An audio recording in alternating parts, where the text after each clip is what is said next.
The federal government plays a very important role in the transportation infrastructure. You know, back to Abraham Lincoln as a congressman fighting to build canals and railroads, but probably most spectacularly in the Eisenhower administration's decision to construct an interstate highway system.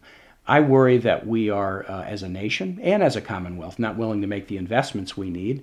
And I'm troubled that Virginia has now been slipping from best state for business in America largely because of a perception and analysis by the agencies that perform it that Virginia isn't committed to infrastructure funding.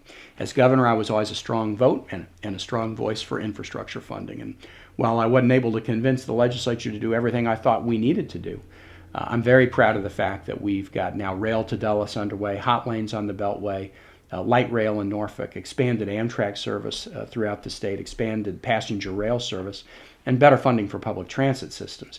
These are the kinds of investments that help the economy, and I'll battle for the same kinds of investments at the federal level. In particular, if the federal and state governments aren't investors, then we end up looking at deals financed, for example, by tolls with toll rates that are just too high. I think tolls are a very acceptable financing mechanism, but you got to have toll rates that are reasonable, and if you don't, it doesn't serve anybody's purpose. The way to have reasonable toll rates on a midtown tunnel or on the Dulles Toll Road is to make sure that the state and federal government are putting in their appropriate share. I battled extremely hard to try to get $900 million in funding from the federal government to make sure that Dulles, rail to Dulles Phase 1 was completed. It was the single hardest thing I've worked on in public life in terms of the twists and turns and the time it took to make it happen.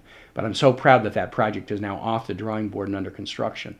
I'm going to battle just as hard to make sure that Phase 2 is completed with appropriate federal investment. The investment will be in such a way that will make the tolls reasonable for Northern Virginia commuters.